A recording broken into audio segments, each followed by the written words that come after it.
Thank you, Mr. Chairman. Mr. Roeder, your comments about the incentives of a corporation are accurate, which is they're trying to make as much money as they can, and to do so, they're trying to get as many eyeballs as they can. Every newspaper, every magazine, every TV show, every broadcaster, every radio station does the same thing, which is how can we get more eyeballs, what gets more attention. And what we're seeing with social media is not entirely unprecedented. I imagine I wasn't around in the early days of broadcast, but I presume it was Wild West initially, and then there was threat of government intervention to tell you who could advertise and what they could advertise and what words could be said and how much sex and violence could be allowed.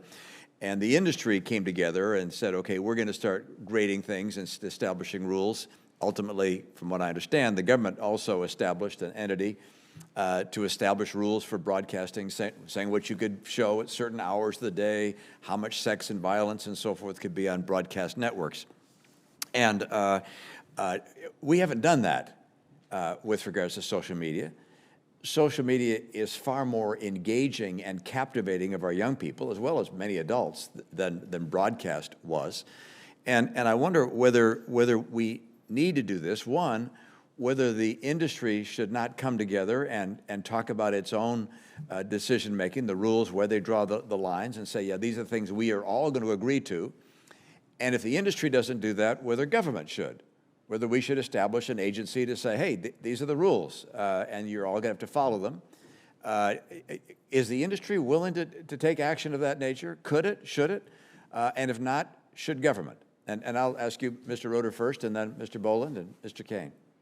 So I think that probably the best predictor here is just past behavior. So far, my observation is the industry will share information which is not the information you would share if you were genuinely interested in providing transparency. Brian's talked somewhat about sharing an average when you have a distribution which is so non-uniform that an average is not a useful statistic. We see that. We see exact numbers being shared. I view this as a two-step process. The first is we actually don't know what's happening on these networks today, and that's why a lot of the conversation about networks devolves into cherry-picking examples to prove something that I believe these networks are doing. And you can also prove that they have a bias in the other direction, depending on which example you cherry-pick. The first step is we need statistically representative, unbiased, raw data that can be processed, and then we understand what they're actually doing. I think if we had a better view of what they were actually doing in a representative way, we could then talk about, do we believe their incentives are going to create the right outcome?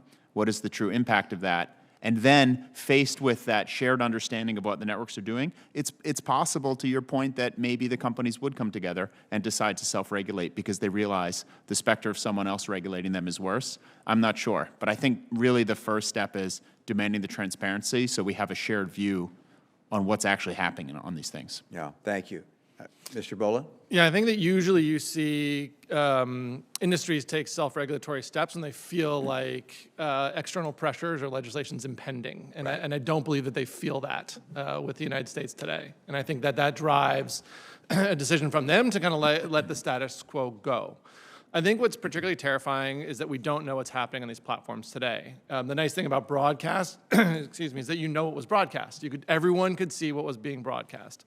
With the way that our feeds work today, you have such a distribution of content that it can look at, on an average basis, that things are getting better. The industry could tell you, we're making improvements. Here's the average that shows you what we're doing. But for the person who has the 99th percentile most hate-filled feed, or the group of people who have that 99th percentile most extremist feed, they may be seeing an increase in the types of harmful content that we'll never know. So in an era where you see steps being made to reduce transparency, so Meta provided a lot more transparency 3 years ago than they provide today. That transparency is decreasing. None of the other platforms are taking steps in that regard to increase transparency. And you have an increased TikTokization of media, in that Facebook is now moving towards a TikTok model, where it's not just friends and family content, it is unconnected, algorithmically driven content. These kind of fringes, these pockets are going to grow. We'll never see them unless we mandate that we get to see them. Yeah, thank you. Yeah, Mr. Kane? Thank you, Senator Romney, for the question. TikTok has seen an alarming number of leaks get out in the press, which does suggest, and I have spoken personally with former TikTok employees who have been disgruntled, who say that the company is not transparent, that it's not doing what it promises. Since it has this connection to the Chinese Communist Party, it will not be transparent about what it's doing. This algorithm, we don't know what's behind the curtain. China is not a place that values transparency. It is a one-party authoritarian state and the most sophisticated police state in the world. I don't think we can count on a company such as TikTok or its parent ByteDance to do anything that will actually address the problems at hand. I think that, to be honest, this committee is uniquely placed to address this problem of transparency because the subpoena power that can be used here, I think, would require TikTok to open up its emails, show us what's really going on, and show us what the China-based executives are saying with the American executives. Yeah, I must admit I share your view in that regard, although I'm probably even more alarmist than you, which is I question whether we should allow an authoritarian regime to have a social media capability of the scale they have in our country, gathering the data they have. I think that's a huge risk for us. I have a lot of kids and grandkids, particularly grandkids these days, very concerned about their exposure to social media. Have other countries figured a better way, and I know I don't have a lot of time here, but a better way to try and reduce the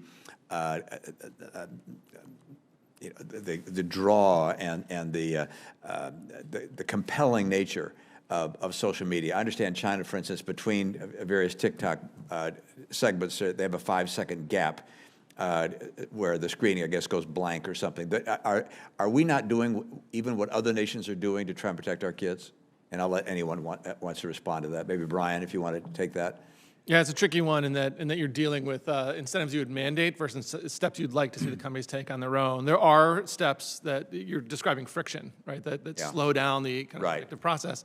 There are known steps you can take to introduce friction in the products. Have other nations done? Have some of the other nations done some of those things? I don't know of mandated friction. I think Europe has done a very good job of starting to move towards required transparency. So we'll see how that moves, but I haven't seen the prescriptive type of product stuff. Yeah, thank you.